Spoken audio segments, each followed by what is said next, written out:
All right. Well, hello, folks. Welcome.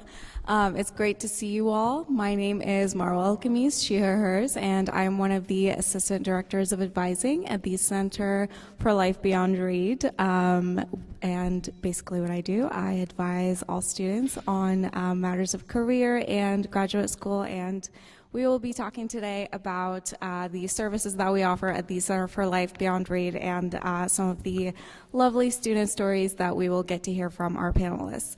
And I will let our panelists introduce themselves. Nate, would you like to go? Hey, I'm Nate Martin. I am a 2016 grad of Reed. I am the operations coordinator in the Center for Life Beyond Read. And panelists, would you like to introduce yourselves, names, pronouns, and majors? My name is Astrid. I use they, them pronouns, and I'm a sophomore religion major. My name is Josh. Can you hear me? I realized I was kind of far away. My name is Josh. I use he, him pronouns. I'm a senior comparative race and ethnicity studies major. My name is Sorvo. I use he, him pronouns, and I am a junior economics major. Excellent. Thank you all. We're really excited to tell you all about the services that the Center for Life Beyond Read offers and all of the incredible stories that our panelists will be sharing with you and the advice that they give first-year students and the Read students on campus. They are also peer career advisors, which is one of the services that the Center for Life Beyond Read offers here on campus. So, to introduce our team, Nate and I work in the CLBR team along with Alice Hara, who is our Associate Dean of Students and the Director for the Center. We also have B. Hunter, who is another Assistant Director for Employer Relations and Strategic Partnerships. And we have two other Assistant Directors of Advising, Shania Siren and Hayden Todd, and they advise different communities of purpose, which we will explore in a couple of slides. So some of these services that we offer at CLBR include allowing students to explore what their purpose is. As a career advising center, we allow students to explore their purpose. What does it mean to tie in your academic endeavors to what you hope to do beyond Read in career exploration? What is your purpose in life? What do you hope to explore and put in your strengths into? And that ties in with our communities of purpose, and that is what we advise students through and what each advisor takes on in their communities of purpose. And that includes making sure that our students are finding the jobs that they are interested in and that tie in with their purpose and allow them to make sure that they are contributing to society and to the world, and includes placement in graduate schools and applying to graduate schools and getting the advice for medical schools, law schools, and other PhD programs and master's programs as they see fit in applying to. Other services that we advise on and support students with include fellowships and finding funding for their research and career exploration. And we offer students funding during Read, postgraduate Read, for post-graduation, and for other opportunities, for summer opportunities and career advancement. And those are some of the communities of service that we advise students through. So we don't advise by major, but we do advise through communities of purpose, because within a major, students can explore multiple industries, so we found it easier to allow students to explore their purpose and come to us within that community of purpose. So arts and expressions, education and human potential, and citizenship, and community of living are communities of purpose that are advised by our Assistant Director of Advising, Hayden Todd. Entrepreneurship and business strategy, investing and financial responsibility, and globalization and diplomacy are advised by Shania Siren. and they are closely related. So there are a lot of students that can potentially interchange between those communities of purpose. And healthcare and cure of illness, sustainable life on Earth, and research, tech, and innovation are advised by myself. So as you can see, when we allow students to get advising within those communities of purpose, there is a lot of interchangeable, there are a lot of pathways for students to go through and get advising from the same career advisor, and to move through those communities and get networks and opportunities through this same advisor.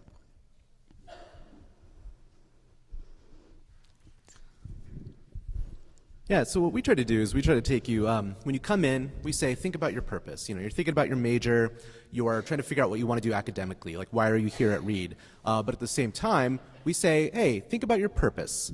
And we've divided it up into these communities of purpose, and we say, pick a couple of these, you know, one or two, start there and start like figuring out your why.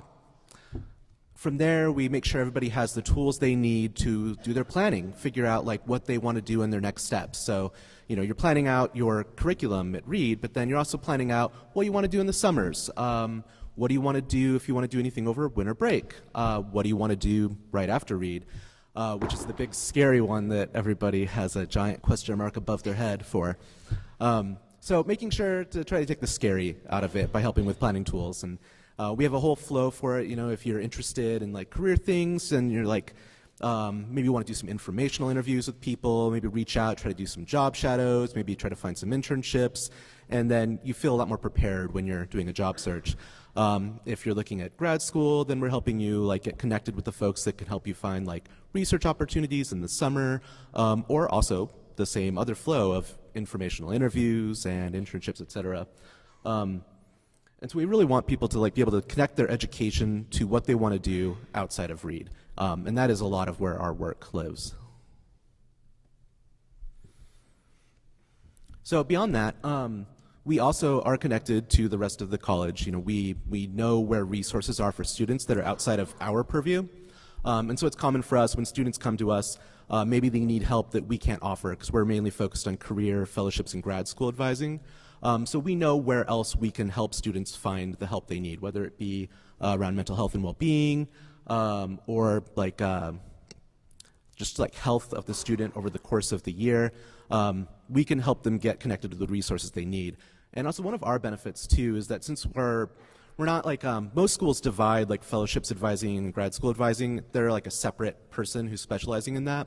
But since we've instead taken our communities of purpose and we let students essentially be with the same advisor potentially in our center for their entire time at Reed. And that's fairly unique for a center such as ours. And so like we will get to know students. That's what's going to happen while they're here. And so just to emphasize, we are a purpose-driven center, so we make sure that, like Nate said, during those potential 4 years that we are working with a student, we want to make sure that we are focusing on their purpose. And sometimes that purpose will change, and it's our job as advisors to support them in exploring that, making sure that they are getting the resources that they need, and the space to explore whatever those changes may be through informational interviews, connection with alumni who may have had challenges in uncertainty or just being undecided at times when they are not sure about what career path they want to take, or they are deciding on changing career paths. The purpose will still be there. It just might look different from time to time, and it's our job as advisors to make sure that we are there to remind them of what it is, to help them rediscover it, and to ensure that their passion is continuing. And so with that, we want to make sure that we are listening to the student stories, because that's really the joy of working with students. I come to my job every day, and my favorite parts of the day is getting to work with students and seeing the smile on their faces and listening to the success stories. So I would like to listen to the peer career advisors. As I mentioned before, peer career advising program is a program that is run through CLBR.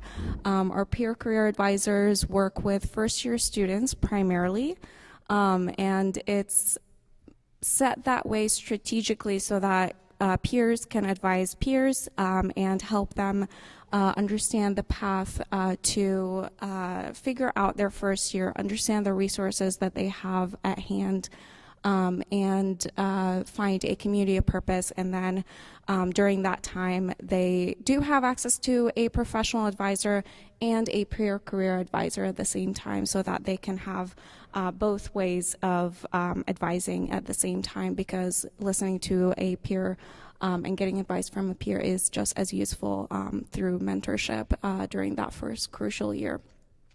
So peer career advisors, please share some of the ways that, in no particular order, whoever wants to go first, some of the ways that you have found CLBR services helpful during the first 2 years, freshman year, sophomore year, in getting in exploring your purpose, finding a career that you're a career path or a community of purpose that you're passionate about, and getting started in networking and finding a job.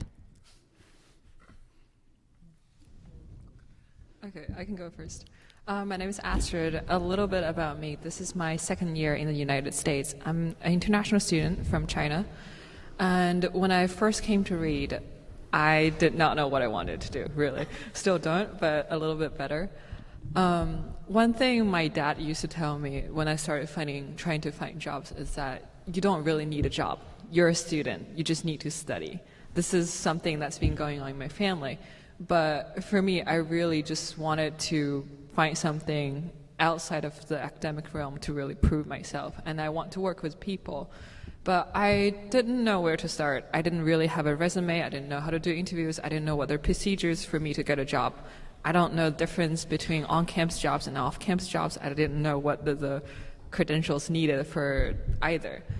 And so I started reaching out to CLBR. I didn't know what I was doing at the time. And then I just made an appointment with Josh, who was working as a PCA at a time. He set me up with... He sent me what was a session to practice interviews, because back in the days I had a job offer from the student body government for the student committee of diversity, and I had no idea how to really talk in the interviews. So Josh and I sit down for 30 minutes, we practice interviews, and then I ended up getting the job. That was my first job. That was very fulfilling for me, and that was really my starting point. Started finding jobs, and this year I'm working 3 jobs. I'm working as a PCA, I'm working as a student body senator, and also I'm working as a housing advisor on campus. And something I really think about, the misconception of being a student, having only one identity, it's that you don't really need those jobs for the sake of having those jobs on your resume. What you need is the skills you could earn from those jobs. Because truthfully speaking, Reed doesn't really pay you that much for working all those jobs. However, what you really need, what you can get through all these jobs, is the experience of working with a community, of the skills you can earn from working with other people on campus. Because skills are transferable, whereas jobs are not. And as students, especially college students, when we're first starting our career, we really want to know how to build a resume. How do we have a resume? What kind of resume do we want? And what kind of people do we want to work with? What kind of person we are when we are working in a team setting? Those are the things that are essential, at least for me, as a college student. Because, college is supposed to be fun, but at the same time, you really want it to be educational, to be like the building blocks of your future career. And I do feel like working with CLBR, it was a great starting point for me to really start thinking about those things. How can I transit myself from a student to a person who is capable to work in a working setting? So I really like CLBR. It's an amazing group of people, and this is my first year working as a PCA. I've already talked to a lot of international students who didn't really know where to start with a resume, and also domestic students who did not know where to start with resume, and also a lot of people didn't know how to write a cover letter for a job, didn't know how to do interviews. Same place as when I first started.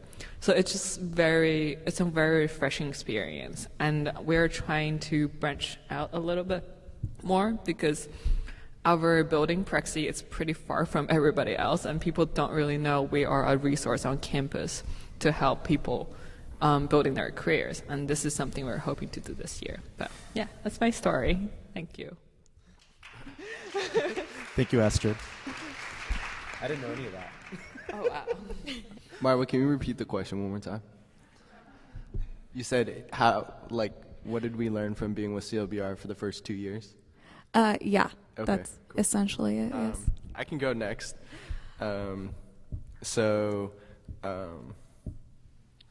My first 2 years, I think Astrid talked a lot about on-campus jobs. But I think when I think back to my first 2 years and how I worked with CLBR, it was a lot of off-campus summer opportunities. I think Reed is really unique in that it has specific funding for students who are interested in working in the nonprofit sector post-grad. I don't know if this is unique to Reed or similar to other institutions, but for the first 2 summers that I was at Reed, I worked at nonprofit organizations in the San Francisco Bay Area, and I was able to do that thanks to the funding that CLBR offers called the Summer Internship Award, which is students are able to apply to $4,700 up to that to work at a nonprofit organization or institution for the summer. So I was able to work on issues like I did my first summer at Reed, I did phone banking going into the 2020 presidential election. So I was a part of phone banking that went on in swing states in Arizona, Florida, and Pennsylvania. And my second summer I worked on kind of working on college resources in kind of a not post-COVID, but like how COVID impacted resources for underserved college students. And so I worked a lot on some of those issues. But yeah, I think working with CLBR was really informative to have the opportunity to build out my professional network in some of those spheres and also gain a lot of experience and relevant skills and continue to build out my resume. I think I'm at a different point in my academic career because I'm a senior now, but I think something that I think about when I look back on my career is, or my career at Reed so far, is that our interests change as students. And so what I'm interested in now is very different than what I was interested in during my first 2 years. So I think that's something that's important for parents to know, is that students' interests will change over time. And I think that's really normal and really positive because it means that your child or your student is reflecting on what it is they're interested in and reflecting on their personal and professional needs. Thank you, Josh.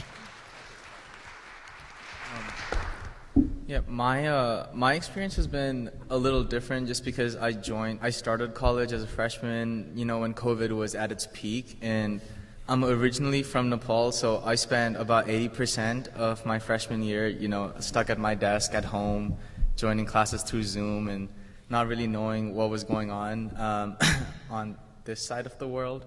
But even then, I think my first engagements with CLBR came in the form of another peer career advisor she's graduated now, but she was one of the very first people I met once I started school at Reed. And even though it was virtual, she kind of, she gave out so much helpful advice. And in the course of our meetings, we kind of came across the fact that she was also from Nepal, which was pretty cool, considering there was like 4 of us here. But and she exposed me to a host of these fellowships and funding opportunities and networking opportunities at the time. And so my first winter freshman year, I was able to make use of a relatively small award relative to some of the other fellowships that we have. But I was able to make use of that award to kind of pursue some non-academic goals, even though I was halfway across the world, which was, you know, like for someone who's just come out of high school during COVID, who hasn't been able to really gain any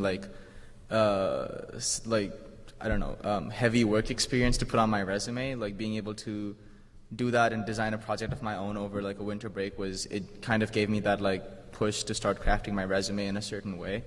And then once I did come to America, it was the summer of my freshman year. I was able to do the same thing that Josh did, where I was able to make use of the Summer Internship Award, which I think is, it's probably one of the most significant awards that CLBR looks after, just because it gives you as students the opportunity to kind of spend the summer working with groups and organizations, that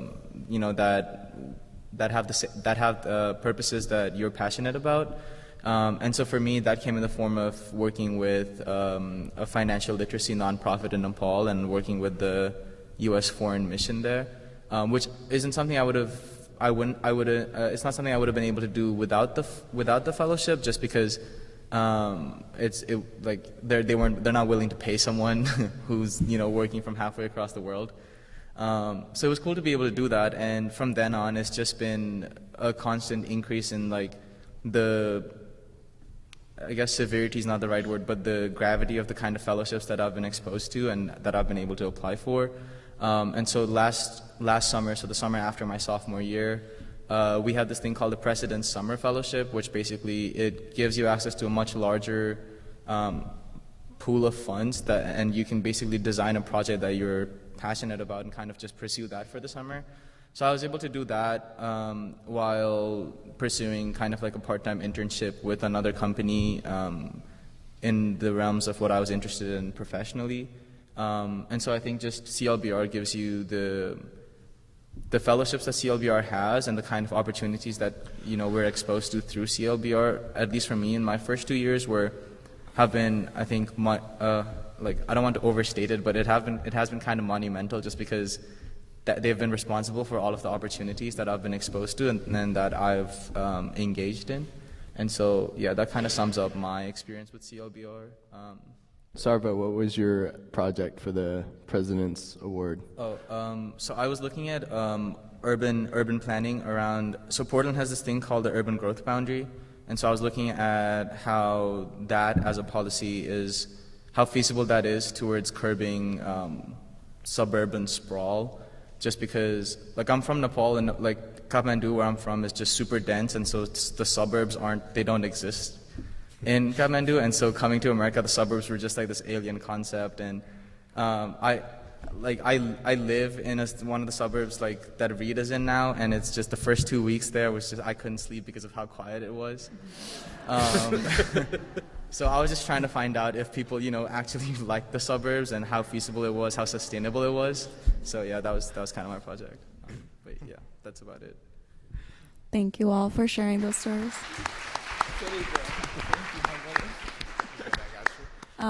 Josh, I'm going to put you on the spot real quick. As our graduating student, how have you made use of CLBR's resources this year? Because I know that you've been through a couple of interviews, and you've been really on top of everything with the job search, and you've been very active.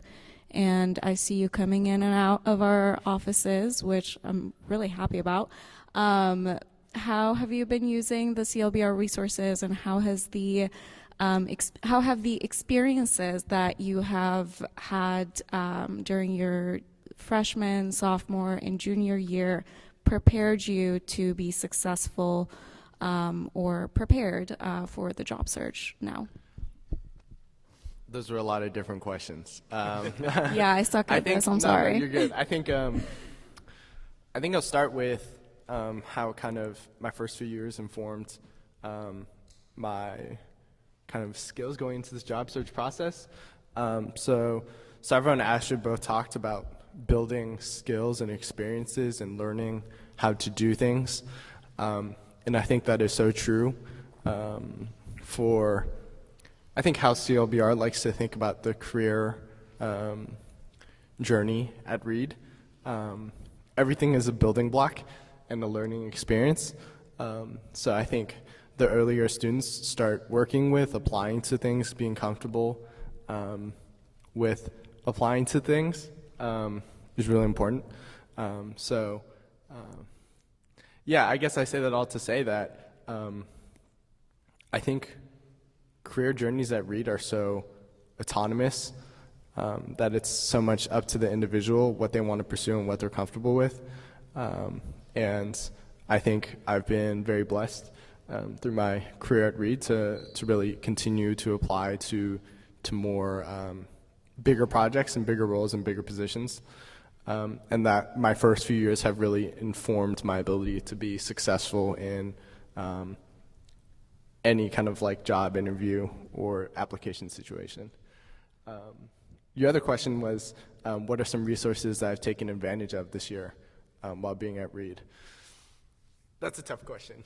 I think first and foremost, I think individual appointments with our full-time staff is so important for me. So I guess I'll share a little more about what I'm looking for in the job search. So I'm a comparative race and ethnicity studies major, right? So I mostly study anthropology, but post-grad I'm actually working towards getting a full-time position in management consulting, which is really, really different from anthropology. And so you might ask, how is that possible? And I think the reason that is possible is because of our communities of purpose.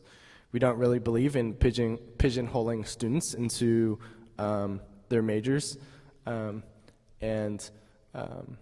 Yeah, so I meet with Shania, who's our advisor who helps mostly with a lot of financial institution kind of application and roles. And so over the summer, and probably since last January, I probably met with Shania like once every 2 weeks, whether it was working on new cover letters to internships, preparing for job interviews, and whatnot. And so that, I think, has been the first resource that has been really important to me. But I think the second one is Reed has a really engaging alumni network.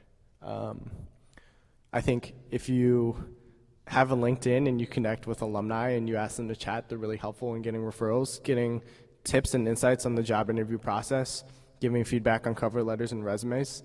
And so that's been a resource that I think I've really taken advantage of. Yeah, I think that answers all your questions. It does. Thank you. I want to make sure that I open up the space to answer any questions that the audience has. So do any of you have any questions? Yes, right there. Go ahead, sir.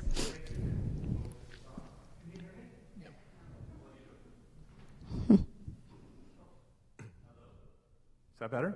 Oh, yep. Terrific. Okay. So first of all, thank you. This is a fantastic session, and it's wonderful to hear from Josh, specifically actually about your trek to management consulting and what you're doing with the alumni.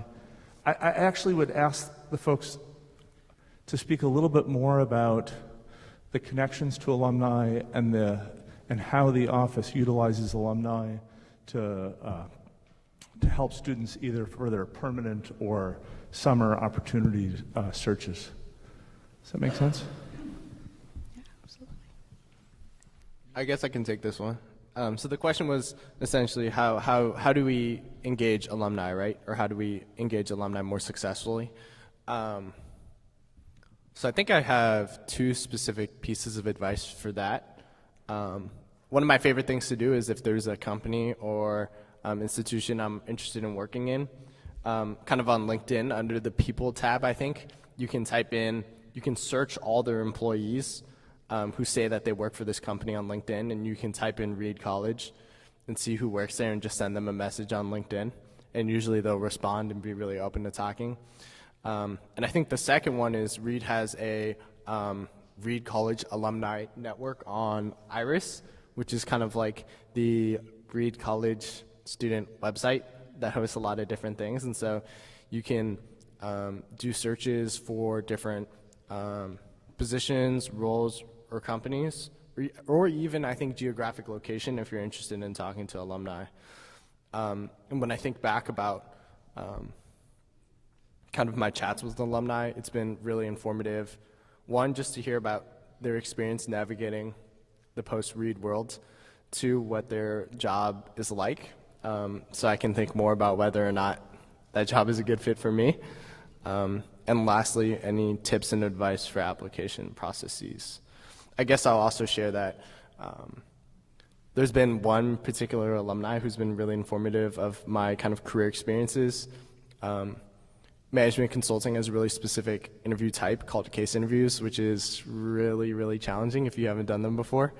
And so I had an interview at the beginning of the semester with a pretty big firm, and we met on like a weekly basis, sometimes twice a week, to help me practice for these interviews.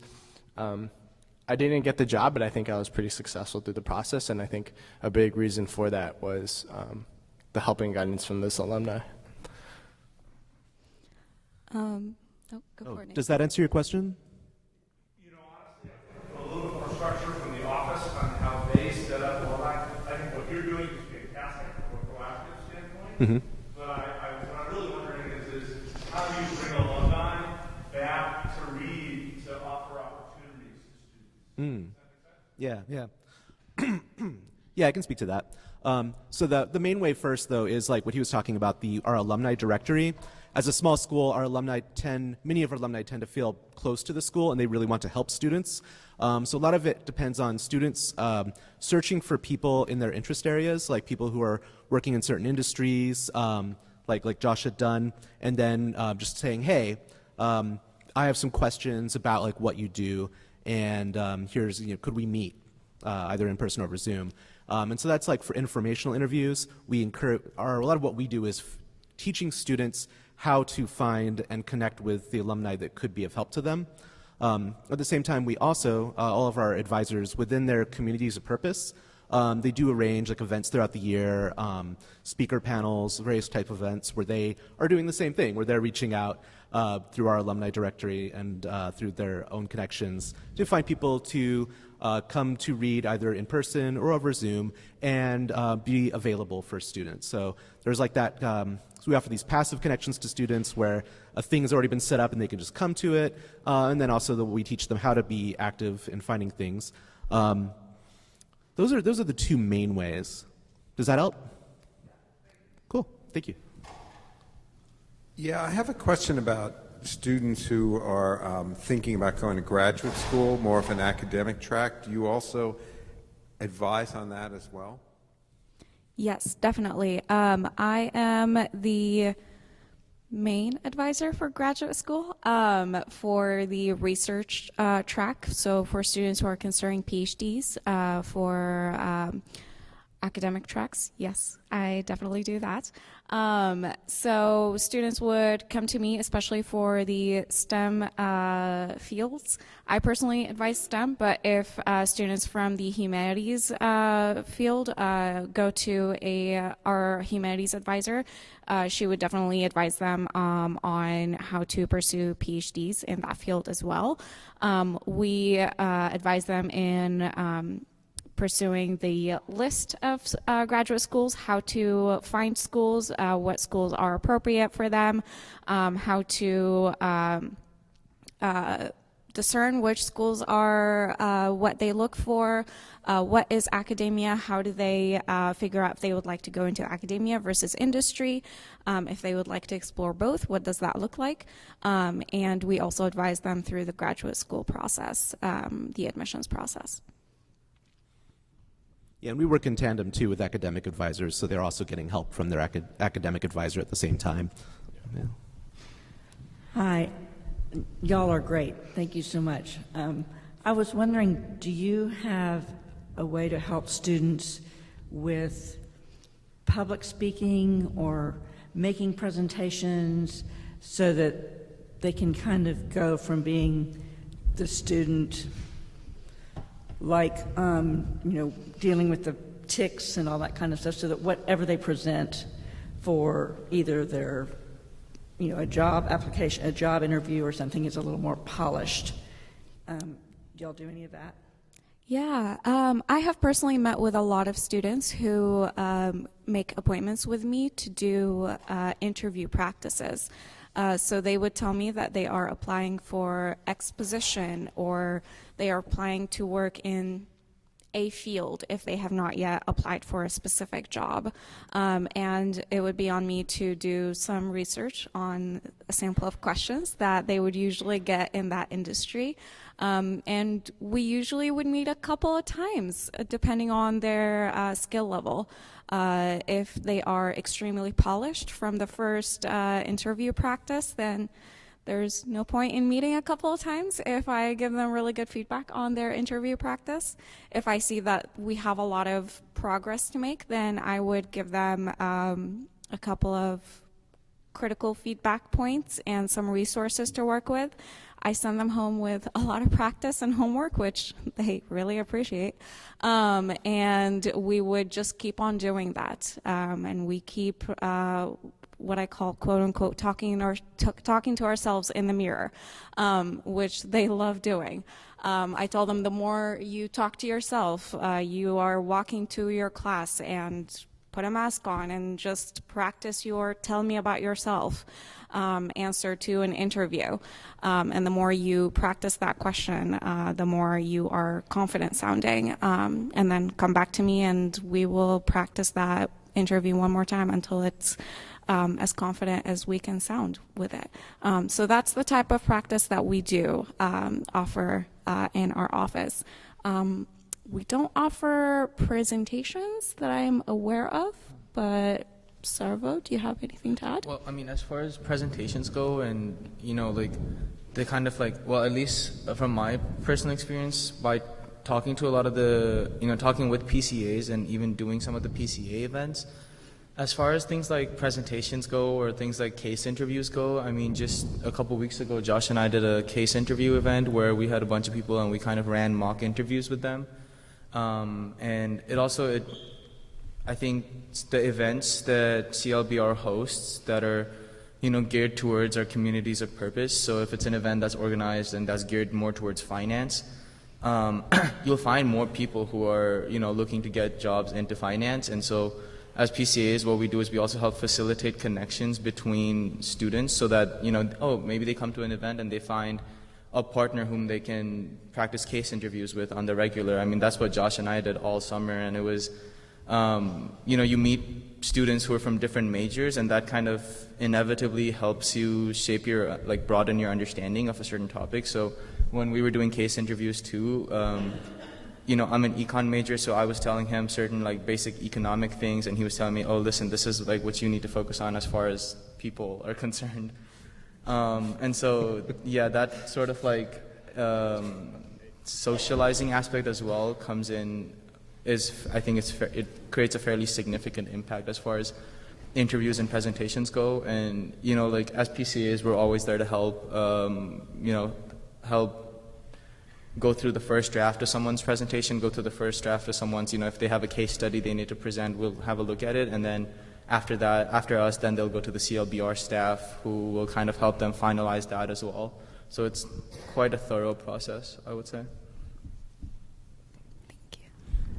I have two questions, but they're related, and I think one is a clarifying question. So you say you have advisors in the CLDR, and I'm wondering, students have academic advisors that are assigned to them. So are your advisors assigned to a student? Okay, so they need to be proactive and come see you. And then I guess my other question is, how much does the academic advisor work with your office with their student? Will they maybe refer the student to your office, or kind of what's the relationship between your office and the academic advising? Yeah. Yeah. So I was also a student here from 2013 through 2016. What I can tell you is the way we work with academic advisors, sometimes what you just the last thing you said, that does happen. We'll have a student either email us or call us or just make an appointment, and they'll say, hey, my advisor said I should come talk to you all.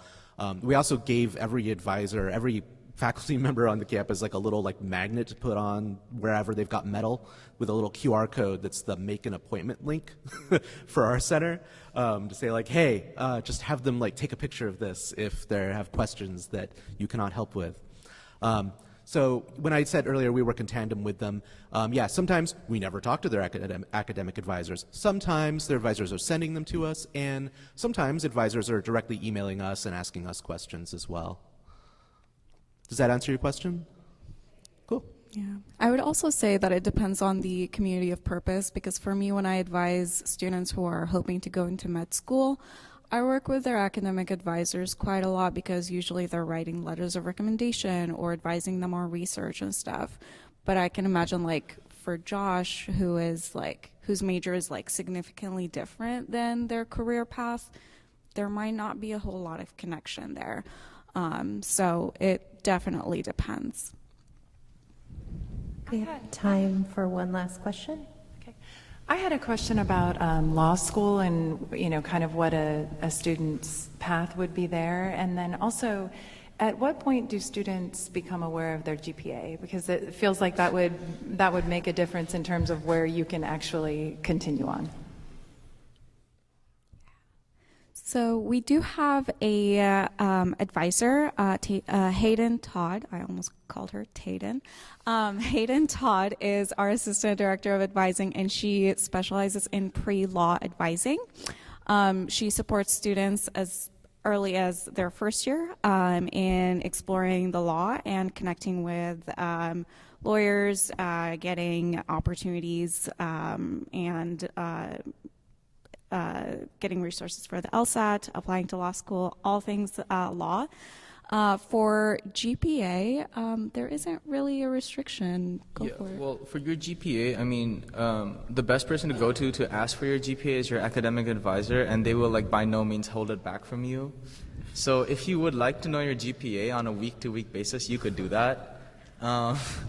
Yeah, so, I mean, you have access to your GPA. I think it's just the focus, the school wants the focus mostly to just be on kind of the feedback you receive, which is why if you go around asking people, maybe 1 in 10 people will have checked their GPA in the last month or so, but that's just because it's midterm season. Yeah. So basically it depends on the student for GPA. I think in addition to what Marwa said about pre-law advising, I think they've had a lot of pre-law panels this semester where they invite attorneys of various kind of disciplines to come and speak to the school.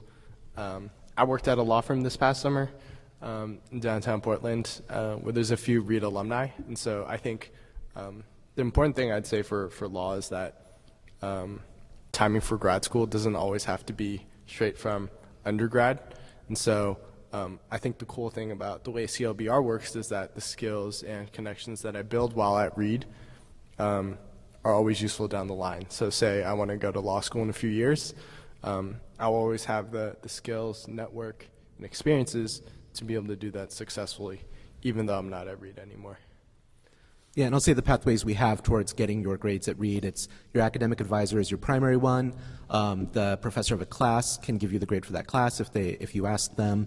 And then also because of the work we do in CLBR, all of our professional staff, we all have access to grades. And so the way it will work for us is if somebody is applying for something and we know that GPA would matter for that, we'll say, do you want to see your grades? Or if there's a sharp cutoff, we'll look and tell someone well, you're not eligible for that, or you are. Here are the reasons why, and here's other things you could do if you're not eligible. Yeah. So were the panelists aware of their grades? Are you aware of your grades as you go on, I guess? Yeah. I was kind of more picturing my daughter going through and at the end of the 4th year, she's like, hey, what's my GPA? But so have you guys been aware of how long? Well, yeah, that depends person to person. I'm sorry, I didn't mean to interject. But I know, I have a friend who's a graduating senior, who's going to be graduating this year, and throughout her entire internship, recruiting, all of that, she just kind of made her parents just download the transcript and send it over. And so she doesn't know what her GPA is, and she's a physics major, so tough.